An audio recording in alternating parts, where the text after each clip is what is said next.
Good morning, Mr. Good morning, Mursky. Your Honors. Good morning, Your Honor. Attorney David Mursky for Defendant Sam Smith. The first issue I'd like to discuss is that the judge improperly and erroneously instructed the jury that the defendant had committed 3 shootings that were not in evidence.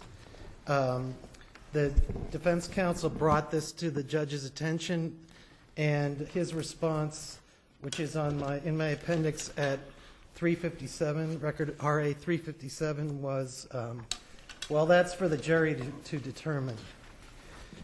So basically, he shut down, and there's conversation on that issue in the transcript from RA 357 to 359, and the judge essentially shut down not only a motion for mistrial, but any idea of correcting his error, or what may have not necessarily been an error, but may have been intentional. And I point to the cases, first of all, Commonwealth versus Howard, because this is the type of error that's more than an error. It transcends the whole system to have the judge essentially arraying the worst evidence he could compile in the case, and then adding evidence that the prosecutor had told him was not going to be admitted at a sidebar, and told the jury basically that this was conduct of the defendant. And under Garcia versus United States, the trial judge may not charge the jury upon a state of facts not in evidence, but also to the mistrial motion, Commonwealth versus Howard, the proceedings as a whole lacked the fairness and impartiality that's necessary to our judicial system, as defendant had no opportunity. First of all, it's not in evidence, and what Excuse me, could I ask you a question? I'm not sure exactly which words of the judge, to which words of the judge you're objecting. I've read the judge's instruction, and I've read your argument in the Commonwealth, but I'm just not sure exactly what words of the judge you are faulting. Your Honor, I've called attention to it specifically in my reply brief, but I think the key thing, Your Honor, it's not just it's as defense counsel said, that these were all the shootings of. No, I just want to know exactly what words. Just tell me exactly what words. Isn't it there was further testimony that some people by the name of Hightower and Sneed were shot in November 1991? Well, yes, Your Honor, but first he starts out and says he's going to talk about Gangs. prior and subsequent bad acts, meaning prior and subsequent bad acts of the defendant. And then he's talking about the defendant's conduct. And then he's talking about the evidence that was offered, and he says, in March of 1991, Mark Crump, a member of the Columbia gang, was shot at, and this is the gang that's... So I see it's all the black line, but I still... So is your objection that he talks about evidence of prior conduct and subsequent conduct? Is that your objection? He says... yeah, or and is your objection that he ties this defendant to the prior conduct? It's all of that, Your Honor. He's arraying... You never make the argument in your brief that he's tying the defendant to the prior conduct. Well, he says this. Yes, I do, Your Honor. And the language specifically that I think takes this into the other sphere of not being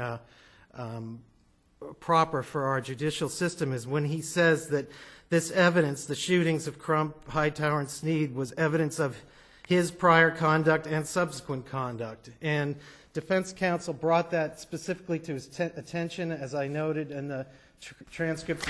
It's volume 5, page 118, which is also happens to be in the record appendix because it was appended to an amended motion for new trial. She says, the shooting of Mark Crump, the shooting of Jervone Sneed, all that and all those acts were brought to the attention of the jury under the aegis of prior bad acts of the defendant. And inferentially, now there's the suggestion that those acts are in fact attributable to the defendant and therefore prior acts of the defendant. And she made this so clear, she was so overcome with this, and we've always noted in the cases that it's important when there's an objection, and it's important to determine what kind of an error has been made in instructions by the reaction of counsel and also in closing argument. And this was akin to a closing argument by the judge, and saying that look at all of this gang evidence you have here, and he's going to tie Mr. Smith in as basically he's calling him the shooter for the Lenox Street gang, and that they have a quarrel with the Columbia gang, and the decedent, Mr. Gall, is a member of that gang, and he's basically telling the jury that Mr. Smith did this shooting because that's his job, and that's what the judge did. And counsel was overcome was upset with this, and I'm upset to see it on the page, because we go through these words here, and it's clear. It was clear to counsel. The judge did not say, no, you misunderstood me, or that's not the words that I meant, or that's not what I was saying. He did not try to correct it. He said, well, that's for the jury to determine. Well, he was presenting this as what he wanted the jury to hear. And he had been told prior by Commonwealth, by the prosecutor, that this evidence was not going to come in. Okay, on page 359, the defense counsel says, Your Honor, but those were objected to as acts within the community, not acts attributed to the defendant. So the specific objection is that the prior bad acts were tied to the defendant. Yeah, I'm read from page 357. I think that answers my question.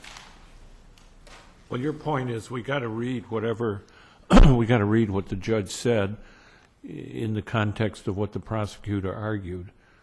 And if we do that, I think your point is, maybe I'm wrong, that becomes clear that there was some identification of the defendant as the shooter in the prior incident. Well, what I'm saying, what I'm saying, Your Honor, is that the judge made this statement, said, I'm going to talk about prior and subsequent bad acts of the defendant, then talked about the shootings of Crump and Hightower and Sneed, and then said this evidence of his prior and subsequent conduct. And he's talking about that. And defense counsel reacted to that.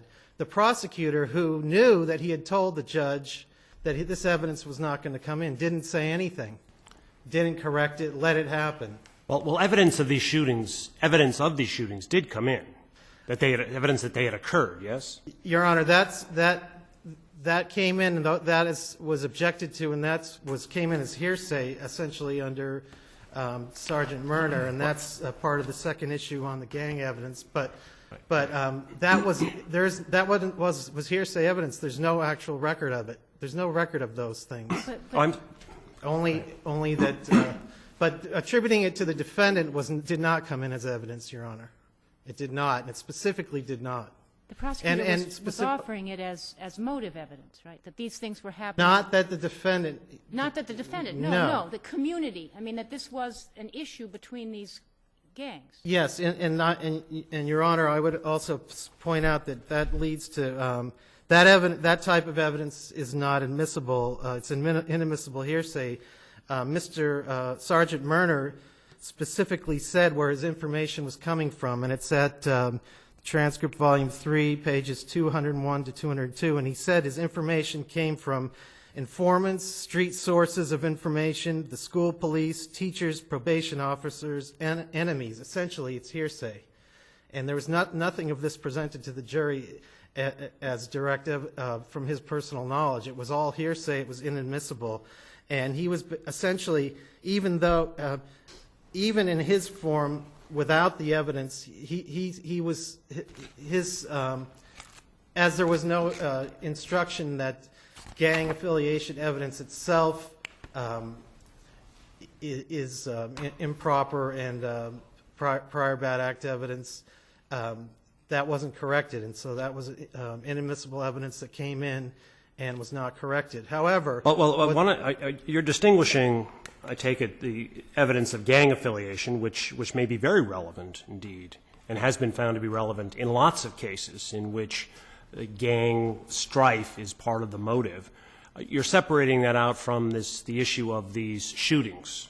Well, what I'm saying, first of all, that the shootings it's a separate, that the defendant committed these shootings was not in evidence. Right, I understand that. Okay. But the fact of these shootings were in evidence, at least through this police officer who you say was testifying based on hearsay information he'd picked up on the street. Yes, Your Honor. And you're objecting to both? Yes. But you can't be objecting to any of his personal observations. You're not objecting to those. Well, his personal observations were that the defendant lived in that neighborhood and hung around with people that he thought were in gangs, not anything Yeah, of and he went the down level. and he was down there a lot and looked around and saw these gangs activity down there. But he gave none of the, actually, he didn't give any of the kind of, and I cited Commonwealth versus Baker. He didn't give any of the kind of evidence that shows similarities, uniqueness of technique, distinctive behavior. What he talked about basically was somebody hanging around in his own neighborhood. And that's not enough. That's not sufficient to prove his identity as a shooter in this case, or even that he's in this gang, alleged gang. Well, somebody saw him do the shooting, didn't they? Well, And bullets, 9mm bullets consistent with... well, first, those are multiple issues, Your Honor. Well, First of all, wasn't there an eyewitness that saw him put 9 shots or 8 shots or something into the victim? these are witnesses who are testifying to stay out of prison. I thought were there not some bystanding witnesses who were not subject to, maybe I'm confused. No, there were. No, there were 2, Odie Calhoun and Damian Howell, who were getting Right. keeping out of prison for their testimony. And in this case the trial was over 8 years after the indictment, after the alleged murder. So it was an old case.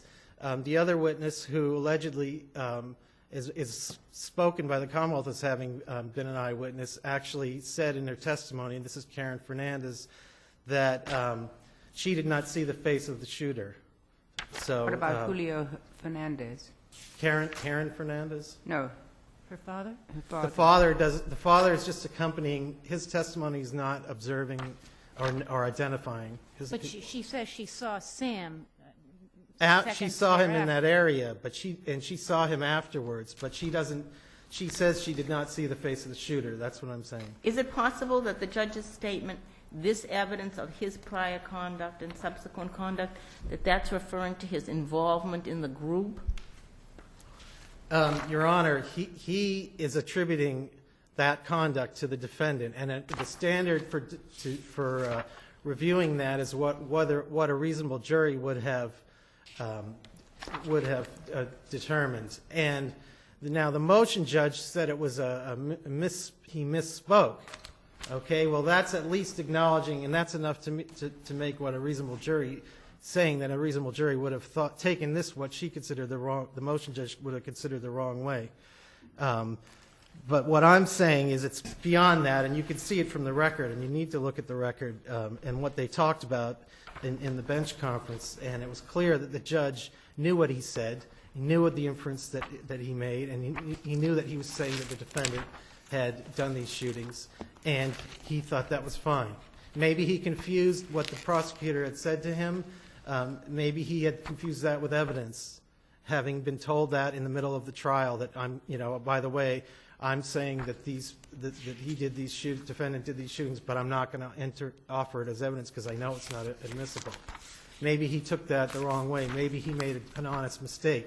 However, it doesn't come across that way. It doesn't come across that way he answered when counsel brought it to his attention. And I want to make sure, Your Honors, that I get to the issue of the peremptory challenge. If there are any other questions on those matters, if it's okay to proceed on that, I'd like to. Now, the juror that we're talking about, the prosecutor wanted to strike for cause because it was a man with breasts. And that's what he said. He said, he looks like he has an identification issue. I see that the person appears to have breasts and things along those lines, which is a concern. Now, this is talking about the juror's sexuality, and it was raised that this was an apparently homosexual juror, but also it's a concern about gender. It's about a transgender person. And under, just for the myriad of authority that precludes this type of a challenge, just to talk about one thing, the Equal Protection Clause of the 14th Amendment, under the Supreme Court's decision in JEB versus Alabama, X-related TB, which I've cited in the reply brief, gender is not appropriate basis for striking a juror under the Equal Protection Clause. Did he say something to the effect that the juror appeared to be a man but dressed like a woman? No, he said it was a man. He looks like he has an identification issue. Well, I'm just reading from the Commonwealth's brief, and they cite the transcript, says a man dressed like a woman. I think that's not correct, and that Well, won't she be can- borne out. I do not see that from the transcript. I see he's talking about gender identification. That's why he What said exactly did he say? what I said, Your Honor. He About looks like breasts? he has an identification issue. I see that the person appears to have breasts and things along those lines, which I think is a concern. So he's essentially, and under Batson, Powers versus Ohio, and Soares. Well, the prosecutor seems to argue, and I don't know if it's valid or not, that an identification issue of the person is different from what you're talking about, which is challenging somebody based on sexual orientation.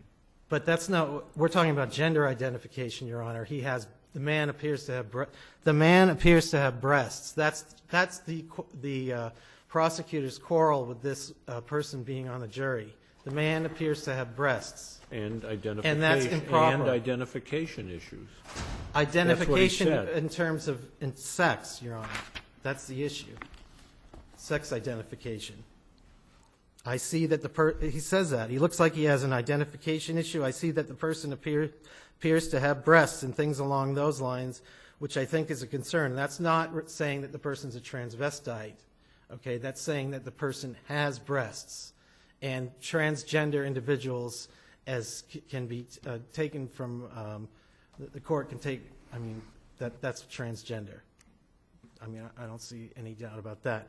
And this court's own case on... What about the point that at best I would argue might be homosexual? That in itself... That suggests that it's worse to be a transgendered individual? Yeah. Your Honor, I think he's expressing... excuse me, but he's expressing intentional discrimination, which is prohibited by Batson and Powers versus Ohio, prohibited by Soares, based on this person's sexuality, as he perceives it, homosexual, apparent homosexual, and the sexual characteristics, a man with breasts. Okay, and this, and under Goodrich, if we're, and Goodrich and Lawrence versus Texas, now homosexuals are allowed to be homosexual. It should be a natural following from that transgender persons are allowed to be transgender without the interference of the state, and that's what this is. And and under Goodrich, what the theory of that as I understand it, is that you cannot deny homosexuals the rights, the benefits of society that marriage brings. That marriage is as an institution, and the jury service is the same thing, and that's what Powers versus Ohio says. That's why it's an equal protection violation that can be brought by a defendant, partially not just for the discrimination against the defendant because of the jury that's selected, but also the discrimination against the juror. And that's a right that we have in our society to be a member of a jury. How do you address the Commonwealth's point that what isn't established here, I don't think the Commonwealth would disagree with your recitation of the laws, under Soares and Batson, but what about a pattern here? There's no pattern here, is there? Your Honor, when the prosecutor says he's discriminating on that basis, that's all you need, because that's what Batson and Powers are all about. a single, as the Massachusetts cases say, a single act of discrimination, a single strike of a juror can show invidious discrimination. But here, the prosecutor is saying it. He's saying he's prejudiced. I have a question. This trial occurred in '01. Why is it taken 6 years for it to get up here? Well, Your Honor, there have been multiple counsel prior to me, and I did not get back then. Didn't we have a motion for a new trial before a judge who wasn't the trial judge? Yes, Your Honor. That was Judge Ball. Yes, The trial judge was McDaniel, I believe. Yeah, that's what I'm saying. So that Yes. also means that, this is Got held a up. superior court judge who wasn't as familiar with the record as a trial judge typically is. That's She had true, to go Your back Honor. and, I mean, it's still a long time. I'm not suggesting it isn't a long time, but Yes, Your Honor. I'd like to discuss the matter of... if I'm it's- afraid, Mr. Time's Mirsky, up. your time is up, but you can rest assured that we will have read your brief, and thank you. Thank you very much, Your Honors. Ms. Celio? Maybe Mr. Mirsky can just make way for you. Take your time, Mr. Mirsky. Good morning, Ms. Celio. Good morning, Your Honors. May it please the Court, my name is Kathleen Celio, and I represent the Commonwealth of Massachusetts in this case. I'd like to ask this Court to affirm the defendant's conviction of murder in the first degree. I'd like to just start with the juror issue since counsel was referring to the transcript. I'd like to clear something up for the Court here. On it's transcript volume 1 on page 72, Judge Jim Coffey, who tried this case, said, "I think this person has some identification issues. It looks like, I'm trying to be polite here, he's a man dressed as a woman. My take on it, it looks like she. Am I wrong on this, or do you see the same thing?" And then at the end, he said, "This particular gentleman was dressed, in my opinion, like a female and he has breasts and sorts. This guy has a lot of identification issues." Why would this trouble the prosecutor? In a case of a gang killing, this was a white male, correct? That no, Or a white no, person? it's a black male. No, the juror. I'm sorry. The I thought you were talking juror about the victim. was white. Yes. Why did the prosecutor get disturbed by this? What led him to think that this juror might not be impartial? I can't speak on that. I don't know, but it was clear that he thought there was identification issues. Judge McDaniel was looking at the juror, found that there was no impropriety of the prosecutor striking this. Well, it started off with the prosecutor asking the judge to strike him for cause. And as far as I can tell, the cause was what appeared to have been transgender identification. Or it was he was In other striking. words, am I not correct that the language that you've just quoted was at the point in the proceeding when he was explaining to Judge McDaniel why he wanted this juror stricken for cause? Correct. And Judge McDaniel said to him, "I'm not going to strike him for cause, but you can use a peremptory challenge. There's nothing improper here." But doesn't it sound like that he's saying the fact of being transgendered makes you unqualified to be a jury? That being transgendered means you've got some problem? Well, I don't know if this. Or issues? I don't know if Judge Coffey was thinking this person's transgender, I need to strike him off. Well, he obviously, his only concern had to do with either homosexuality, at best homosexuality, which suggests that maybe if he's obviously homosexual, he's going to be stricken, and that at worst he's something else. It's not as if he's, if you were simply talking about somebody's clothing.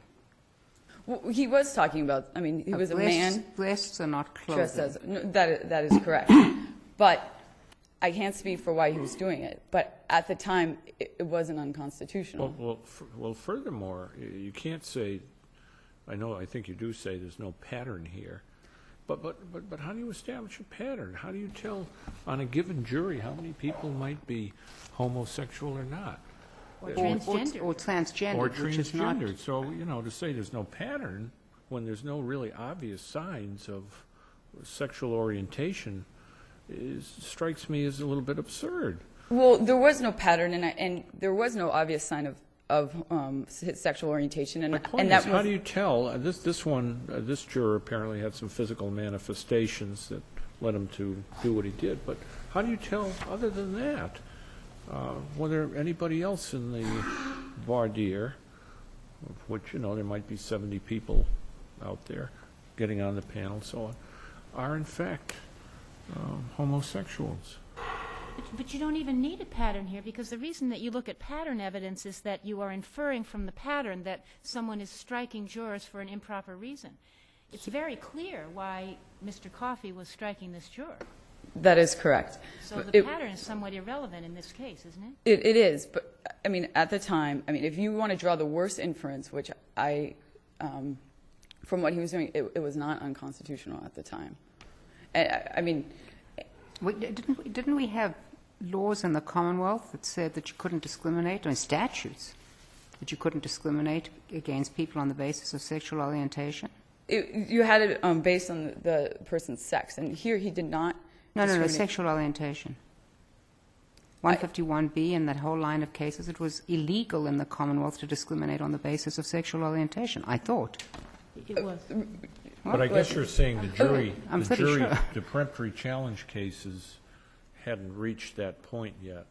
Is that what you're saying? Yes, and I think you're saying that Goodrich and Lawrence against Texas hadn't been decided, aren't you? Yeah, and I don't think that reading from what Judge Coffey said on the record that you can infer that he was homosexual. It was defense counsel that brought up that he was homosexual. Judge Coffey said he's not about his homosexuality. It's about that he has identification. I still don't see how so-called identification issues play any or have any meaning at all. I don't know. I mean, he was an experienced prosecutor. He saw this man. He thought maybe that's the problem. That's the problem. It's not just homosexual; it's sexual orientation. But somebody looks at somebody and sees and is disturbed by their sexual orientation and says, "I want them off for that reason." But, I mean, respectfully, Your Honor, I don't think that you can draw from what he said that he was striking him based on his sexual orientation. That was what defense counsel brought up, and he replied that that is not why I'm doing it. Okay. And if I could, I would like to briefly just address, before I get to the instruction on the gang evidence, the sufficiency of the evidence of the joint venture. There was ample evidence for this jury to conclude. Rather than go to that, could you please Yeah. go to the issue of the judge's instruction? That would be correct. The defendant is reading this out of context. The jury would not have thought that the judge was instructing that the shootings of Crump, Hightower, and Sneeze were the acts of the defendant. The judge starts... The problem is with the language, this evidence of his prior conduct and subsequent conduct, because the judge has just talked about all the bad act evidence which was allowed in for purposes of showing motive or whatever. But the prosecutor, as I understand it, was careful not to tie the bad acts, prior bad acts, to this defendant. Right. And then the judge says this evidence, all the prior bad evidence of the defendant's prior conduct. So what is your argument about that? He did use the word his, and that's what we're looking at, his. And we're not, excuse me, Celia, we're not looking at it as we often do, where there's no objection, and whether it was a slip of the tongue or not, but if there's no objection and the counsel is sitting there and doesn't object, we usually give that some weight. Here, she jumps to her feet. No, that is very correct. He says his subsequent and prior bad acts. But when he was instructing the jury and how the evidence was presented, as you said, Justice Cowan, these were the acts of the gang. And at the beginning of his instruction, when he said, now there was some evidence, and by illustration, just because I say there was evidence doesn't mean that there was evidence at all. What the evidence indicates is what you say it was, so keep that in mind.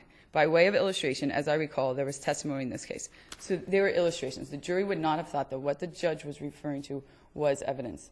The jury heard that there was some shootings. The judge, and then in his instruction, never says the defendant did this, the defendant did this. He said there was these shootings. And what was important about this instruction is that he told the jury why they could use it, and it was only for intent, motive, the relationship between the defendant and the victim, and evidence of joint venture. They're probably, I'm not sure, but fine if he hadn't said this. That's why I was questioning the defendant so carefully as to what exactly he was objecting to, because if it's that sentence, which is, or that part of the sentence, that's what the problem is, because there, in that sentence, he ties the prior conduct to this defendant. It wasn't the best instruction this judge could have given on viewing evidence. But did the jury think that, did it somehow impede their ability to find the defendant guilty in this case? Like, no, there were 3 eyewitnesses. Karen Fernandez did identify the defendant as shooting Stephen Gall. She knew who he was. Correct, because he walked past her. Her and her father were walking up. And she personally knew the other guy that was with him, Kendall. I take it, Ms. Celio, that her, and I haven't looked at her testimony, is that she says, I didn't see his face when he was shooting. Correct. Then he walked towards me, and I realized that the person that I had just seen shooting, whose face I couldn't at that time see, I could now see, and I recognized, and I know that person, and it is this defendant. Yes. Am I sort of more or less yes. correct? Okay. She said that. She said they were, 20 yards away. They were some distance away, so she couldn't see particularities. But there were 3 eyewitnesses said they saw the defendant walk up to Stephen Gall, say, "I told you I was going to get you, bitch," and start shooting at him. That his gun was started to jam. He unjammed it. The victim's lying on the ground, and he starts shooting more bullets into him. I suppose the other thing relative to the instruction that's being challenged is there was an awful lot of evidence through the police officer and others about gang activity. Correct. Which was properly admitted, at least in my opinion, for motive purposes, so that it would come as no great shock to the jury that, well, this was pretty bad gang, and they involved in a lot of bad stuff, and it was a war over drug, turf, and all that kind of stuff. So to hear the instruction, they might not have been that prejudicial. Correct, and it was an inexplicable act. I mean, this was 5 p.m. on an August day. The defendant walked up to the victim, and it was a public execution. Now, there was an objection to it, I understand, the instruction? Correct. She asked for a mistrial. Did it specifically pinpoint the part of the instruction we're talking about today? Yes, it did. Okay. Ms. Celio, what's your response to the defendant's view that the problem with this evidence is not that one can't admit gang evidence, but this was all hearsay? He points to, I would like to point your Honor's attention to transcript 3, page 201. When he was referring to the knowledge that Sergeant Murder had about the shootings, he started talking about, my brother started talking about the fact that he was talking to informants and such. That wasn't the question. The question was, what sort of intelligent gathering sources did you use as a detective and officer concerning the gang unit? He was setting a foundation for this officer to testify about his knowledge as being in the gang unit. There was no evidence to show that he didn't have personal knowledge about the shootings. That was never brought up, is never testified to. And he was... I thought just shortly afterwards, there is a question, at least, and I haven't read all of it. It says, are you, same officer, familiar with and have you had experience with the Lenox Street gang? Yes, I have. I mean, isn't that... how many times, on average, once a night, 3 to 4 times? I mean, that's not here. He's saying, this is what my source is, and I'm there, and I've seen it, and I know it. Oh, right? yeah. He testified that if he wasn't there every week, he was there 3 to 4 times a week. He knew that. But is there testimony that he saw this defendant?